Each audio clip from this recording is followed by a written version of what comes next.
Okay, hi guys, this is Kuya Ben Crypto. So, quick update tayo sa mga TA natin. Nasa 1 hour time frame pa rin tayo. So, check natin kung anong nangyari kay BTC, ETH, XRP, and Solana. So, start tayo kay BTC. So, si BTC, kung mapapansin nyo, kagabi, di ba, sabi natin, nakuha yung order block, possible, magkaroon ng retest. So, dito, hindi tayo nakapag-entry dito. Gawa ng, yung confirmation natin, medyo mahina. Kasi ito, yung third candle dapat ang entry natin. So, kung nagkaroon tayo order block, second candle natin is confirmation, yung third candle ang entry natin. So, kung medyo malakas tong second candle natin, yung confirmation natin, dito pala mag-entry na ako. After ng 30 minutes. Kasi nasa 1 hour time frame tayo eh. So, kung nakita ko medyo maganda yung takbo nitong itong candle na to, so dito pa lang, nag-entry na ako. Pero kung mapapansin nyo, medyo mahina siya. Tapos yung third candle, so ano siya, naging bearish candle. So ibig sabihin, no trade tayo diyan. So kapag ganyan, no trade tayo. Huwag kayong papasok sa ganyan. So kung mapapansin nyo, nagkaroon tayong consolidation kasi weekend. So ang gagawin natin dito, mag-aantay lang tayo. So kung gusto niyo mag-scalp, pwede naman dito. Pero for me, mas maganda kung ano lang tayo, uh, observe. Kasi weekend, consolidation lang yan. Pero kung gusto mo mag-scalp, pwede naman. So ito yung order block ko. Ang upper resistance is 109.60.3. Yung lower naman na pwede mong gawing support is 107.275. So kung mapapansin nyo, kagabi, di ba, nakuha na ano to, nagkaroon tayong order block. So nagkaroon ng retest, bumaba dito, rejected to, umangat ulit dito sa resistance ng order block. Ngayon, possible to balikan tong baba ng order block or yung support ng order block. So, kung gusto niyo mag-entry, pwede naman yan. Pero for me, that's observe lang muna. Kasi, kung biglang taas niyan, possible whales yan. So, kapag nagkaroon tayo ng whales this weekend, wait lang natin ng Monday and Tuesday, possible magkaroon ng correction. So, possible bumaba. Kung aangat yan, ngayong weekend, so Monday, Tuesday, bababa yan. Possible.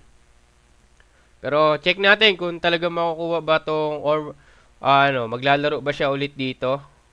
Kung kukunin niya ba tong 110 ulit. Pero check natin kasi consolidation possible sideways lang yan dahil weekend tayo. Next, ETH.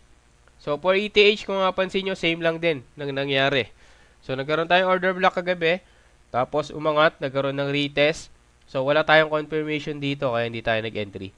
So antayin natin kung kung meron tayong confirmation, go signal, pasok. Pero dito, green candle, nagkaroon ng red. So, no trade na kaagad dito. Red ulit, red, green candle, red ulit yung kasunod, no trade pa rin. So, kaya sabi ko, consolidation na to kasi weekend na. So, same dito, consolidation pa rin.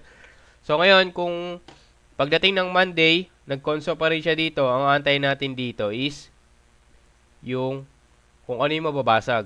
Kung mabasag tong baba, so possible bababa yung market. Pero kung mabasag tong taas, possible kunin niya na tong target natin. So okay. Observe lang tayo kung ano yung possible mangyari dito kay ETH. Pero ang resistance natin dito sa order block kay ETH, 2565.74. Ang support naman natin is 2498.18. So yan, pwede kayo mag-scalp kung gusto nyo. So pwede tayo mag-scalp dyan. So, ngayon, next, si XRP. So, for XRP, so same pa din nangyari. So, nagkaroon ng breakout dito sa order block, but nagkaroon ng ng correction lang din. Bumalik lang din siya dito sa loob ng order block natin for XRP. So, ang order block natin dito is 2.3626 yung resistance and yung support is 2.2998. So, kung mapapansin nyo, kinuha yung, di ba, galing taas na break yung order block. So, same pa din, wala tayong entry. Kasi yung entry natin is yung pangatlong candle. So, nagkaroon ng bearish candle. Kaya, no trade pa rin tayo dyan. So, ngayon, nung kanina nakapag-entry tayo dito kay kay XRP, kay ETH, tsaka kay BTC and Solana. So, nakapag-profit ako dito ng tigto 20%. So, nakapag-profit tayo dyan ng tigto 20%. So, ngayon, nag-stop na muna ako. Kasi, kung mapapansin nyo, yan, sideways na kasi yun eh. Sideways lang yung dahil weekend na tayo. So, pero dito, nakapag-entry ako dito eh. Dito sa part na to, same lang din doon kay BTC, kay ETH, at Solana. So, nakapag-entry tayo doon. So, umangat naman sila ng 20%. So, nakapag-TP tayo ng 20% doon. So, umangat siya ng 30% si BTC. So, ngayon, nag-stop loss ako ng 20%. So, bumaba ng 20%, nag-TP pa rin ako. So, same lang ginawa ko doon sa tatlo, kay XRP, Solana, and ETH. So, dito, yan, pwede rin naman tayo mag-scalp dito. Pwede kayo mag-scalp kung gusto nyo. Pero for me, observe lang dahil weekend. Consolidation lang yan. So, pero ang resistance natin sa sa XRP is ito, 2.3626 tsaka 2.2998. So, kapag na-break yung resistance, possible kunin si target. Kung na-break si support, antayin natin ma-break yung pinaka-support natin. So, kung ma-break yung support ng order block, so dito tayo papasok sa break nung support. Kasi baka mamaya rejected lang dito sa support, tapos biglang umangat din. Katulad nito, na-break niya si order block, yung support ng order block, pero yung support, pinaka-support natin is rejected pa din.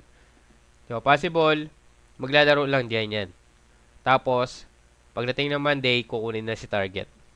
So, yun lang naman. Kay XRP, kay Solana naman, so same lang din ang nangyari. Consolidation lang din. So, mapapansin nyo, yan, nagkaroon tayo ng order block dito. So, confirmation. So, hindi tayo nakapasok din dito kay Solana. Dahil gawa nung sa entry natin, nagkaroon ng bearish candle. So, tapos bumalik ulit dito sa support ng order block.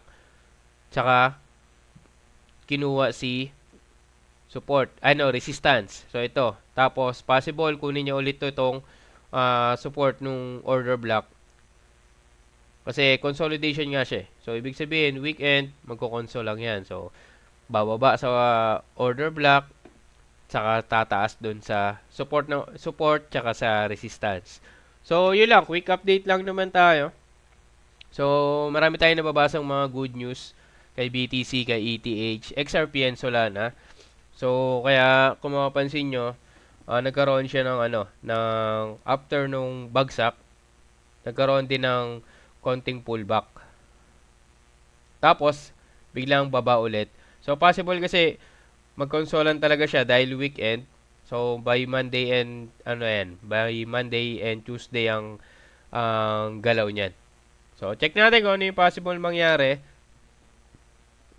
Check natin kung kukunin ba yung target natin or bababa sa support natin. So, yun lang. Quick update lang naman tayo sa mga TA natin. This is Kevin Crypto. Peace out.